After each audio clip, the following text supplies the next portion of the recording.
welcome everybody to the Business of Speaking show. This is Tim McDonald, your host. And for those of you who have not joined us before, this is a show that started as me just reaching out to some of my friends who were speakers so I could learn, to go into speaking full time. And then all this happened where we had the COVID-19 and pandemic happen, and I was helping produce some virtual speaking events, and I was in the green room with 40 speakers in this one event, and everybody was talking about their business before they started speaking, about how it was being impacted, how it was, not being impacted, how it was devastating them. And it just dawned on me that all this information that I was looking for, I hadn't read anywhere. I hadn't been to any webinars. I hadn't seen anybody talk about. And I'm like, there's got to be something here. And it reminded me of when I started my community manager, because it was the same thing. I was looking for information. I couldn't find it. And I figured other people would be too. So I created a site and a show for that. And here we have the Business of Speaking. So today I am so honored to be joined by one of my friends, Janet Fouts. How are you, Janet? I'm doing great. It's a gorgeous day in paradise. Well, good. It is warm here in Tampa. We finally are knowing it's summer because they're saying the humidity is definitely oppressive. So Mm. that's how we know it's summer here in Tampa. Uh, so yeah, but let's get started the way I usually like to, because this isn't scripted. There's no Q&A. It's just one question I start with, and we just kind of take it from there. So what I love to hear and share with our audience is, let you kind of explain, how did you actually get involved in speaking? Gosh, it's a really long road. I never wanted to be a public speaker. When I was in high school, I did some extemporaneous stuff and I hated it. I was terrified the whole time. And I really started this because I got venture funding, and the VC that backed me would bring all of the CEOs of the different companies together, and we had to speak publicly to a bunch of other VCs so we could get our second rounds and on and on. So we would spend this time in front of people who, were really important to our business. And that was really hard. First couple of times it was really bad because I went really, really fast and I told them all everything, blah, blah, blah, and like a lot of speakers got ahead of myself. And he taught me one thing that I have never forgotten. And that was that you can change the way that you approach a room simply by the tone of your voice and the frequency of your breathing. So just taking a pause and slowing down and being able to speak in a way that people could understand, but it also creates a different sense in the room rather than give me your money, give me your money, give me your money, which was what was going on in those days. Well, interesting. So I'm just, it's kind of curious because this is the first time I've heard somebody have their first speaking when they had to get up and pitch, in front of VCs. So, Mhm. and so I know that, it was probably a matter of your business being able to sustain itself and be able to grow. So I'm curious, like, if you were put in that situation and you didn't have that pressure of having your business needing money and being able to grow, do you think you would have kept speaking? I think I would have eventually because, what we were doing then was building an online community for people who worked in the restaurant industry. And, community has been my passion since then in the early 90s. And so over time, I started to teach people how to do it. They started asking me to do panels. People started asking for workshops. And so that's kind of how my speaking business evolved from, for me, that time, it was all about nuts and bolts and how do we make this stuff work? And it was new to everybody in the 90s. So it was pretty easy to give out very small little secrets like, yes, this is a brake tag. And, just really basic stuff because this was before we had social media, but that's all social media to me. Yeah. So I'm kind of curious, like, it's bringing me back to my early days too of all this. But I'm kind of curious, like when, how did that evolve for you? Like people were coming out to you asking you for that, but how did that kind of really evolve into, what you're doing now? And how have you kind of changed as you went from doing those nuts and bolts in the early days to Mm. what you're doing now? Well, what I really found useful was practical applications. And as community developed, as my company evolved from being about online community, eventually we decided to shut that company down. We became a web development company. So then everything in that changed, everything that um, we were doing changed. So a new skill set appeared. And then after that, we did a little bit of e-learning, a new skill set appeared. And each time people would say, oh, it seems like you're successful at this. Would you come and talk to us about how to do it? And then social media came up, and that was new. And I started writing about that. I wrote some books and really started getting a lot of speaking engagements, getting past the breakouts and workshops into doing more keynoting, more speaking. And yeah, so it's evolved a lot. And now I'm teaching mindfulness and mindfulness in the office, which has been really fascinating over the last couple of months because people need this more than they ever thought they did. So it's been kind of a wild and funky ride, but I love it. Yeah, I'm actually like you're bringing back some memories of when we first connected, and I remember you Right. for some of these things.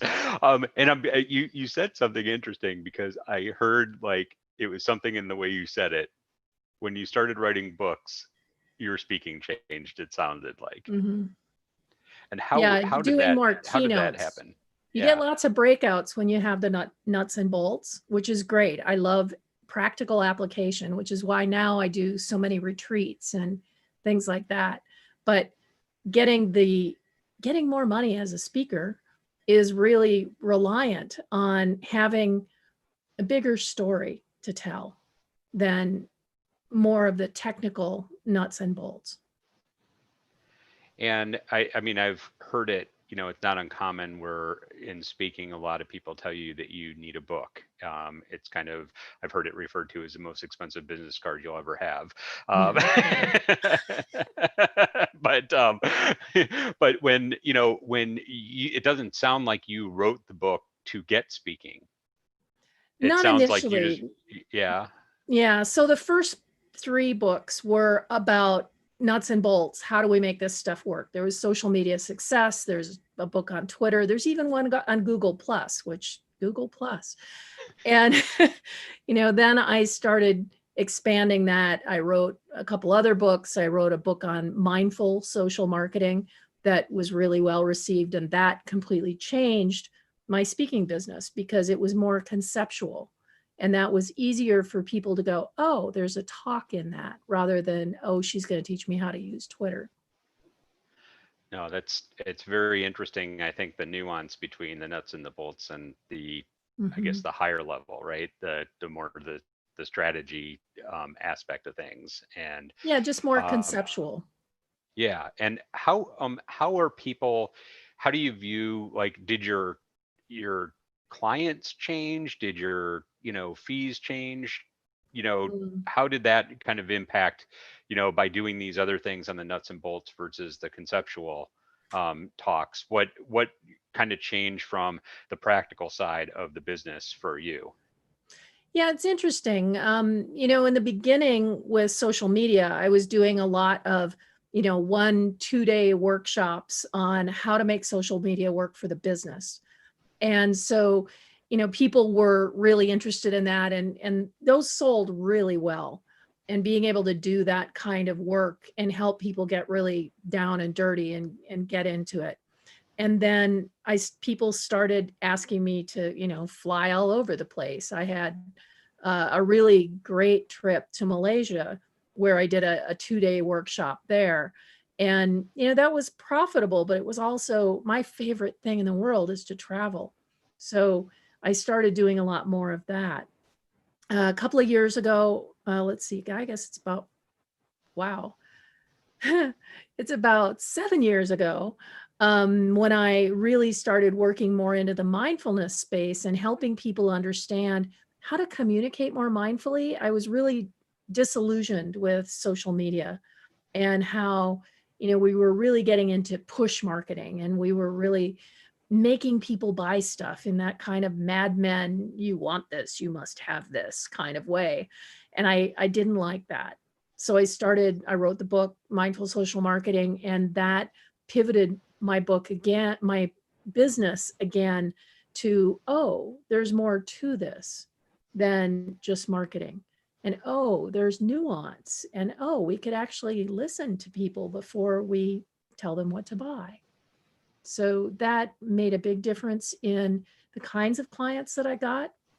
It was less workshops and more, I do a lot of lunch and learns. I do retreats for businesses to help them understand how to, really work in this new leadership environment. So that changed that whole aspect quite a lot. And for me, made it, well, okay, I've been doing this for 25 years. I was getting bored anyway. So moving into something that was my new passion was really awesome. And that, I think, translates. At least people tell me it translates. Well, it seems such a natural transition as you explain it from when you started to kind of where you're at. But if you were just to hear where you started and where you're at without hearing the middle part, it, it would be like a big jump. What? Doing what? So was there other stuff outside of just what you were seeing in business that made you kind of focus on the mindfulness aspect of this? Yes. My most recent book is called When Life Hits the Fan. And it's really a guide to self-care, using mindfulness for caregivers. And I became a caregiver about 15 years ago. And it really, really changed the way that I looked at life. And it was very impactful to me personally. It changed my attitude on a lot of things. I think I grew a lot during that time frame and really realized that there was a lot more that we could be doing to take care of ourselves, but also as leaders. I was still leading Tattoo Digital Media, which is my company.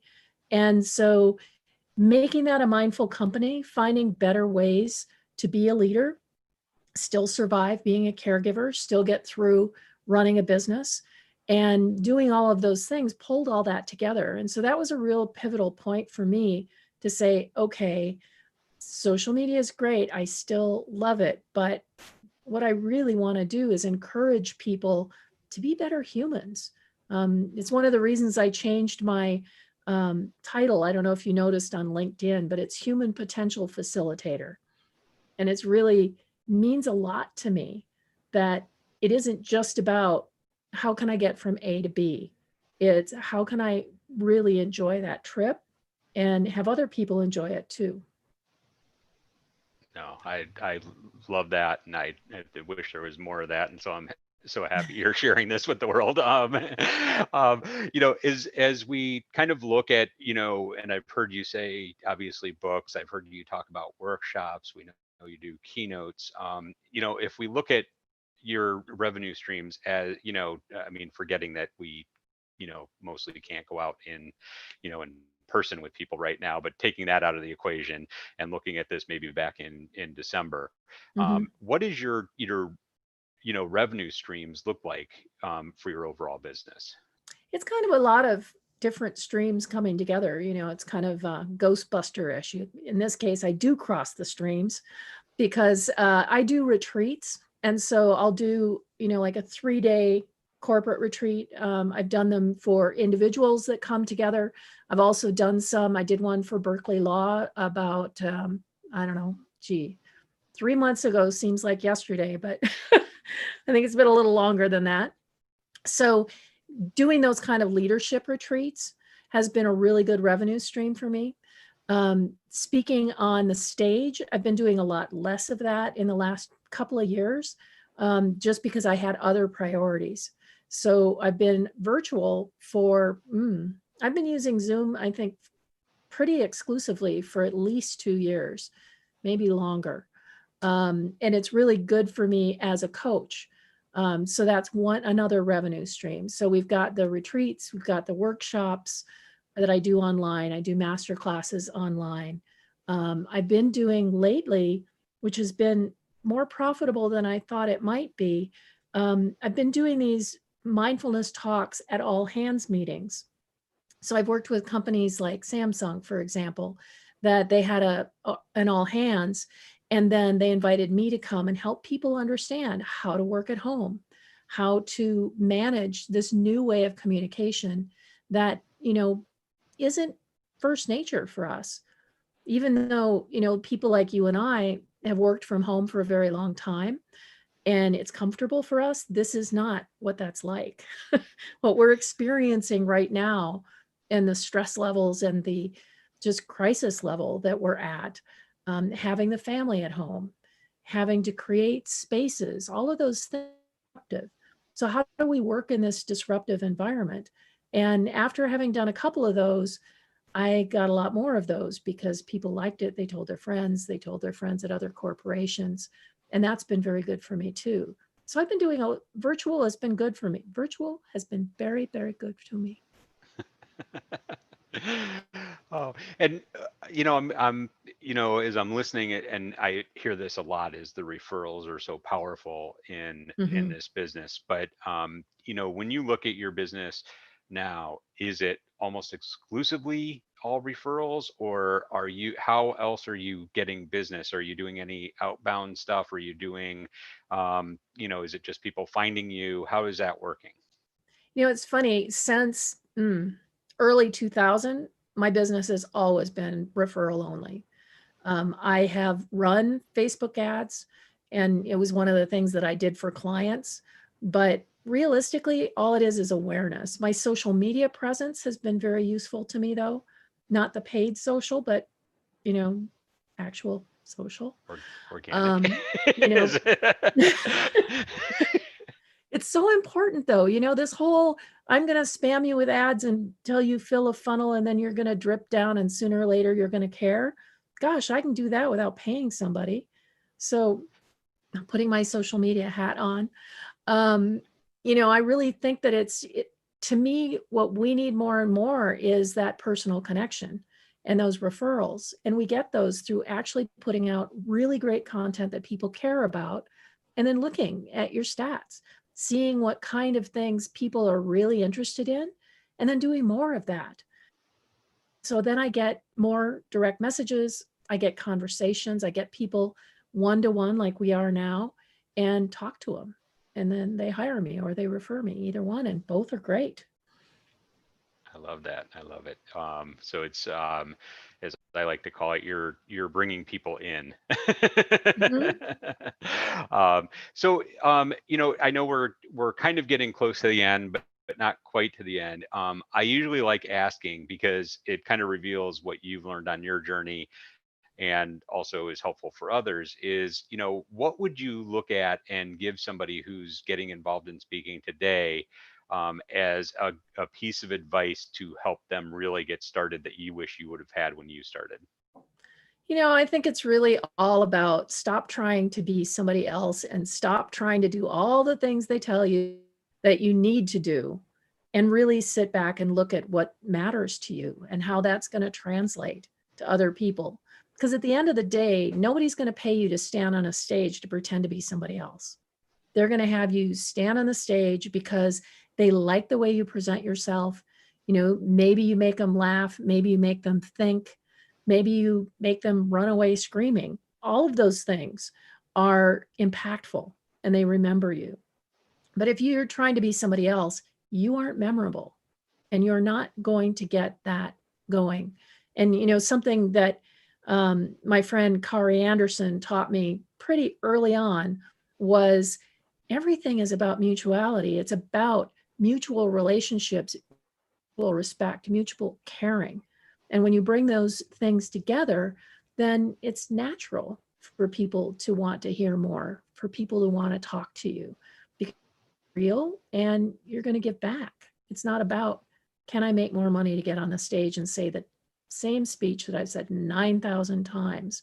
which I'm actually incapable of doing. So there's that. Oh, no, this has been really great. I know I could keep going on with you, but I want to be respectful of your time and kind of keep it under the 25 minutes here. But before we go, can you just tell people, I mean, you talk about producing content and people finding you that way. So where can people find you, Janet? You can find me on any social media network at J Fouts, except for LinkedIn, which is Janet Fouts, and I still resent that because I was on early.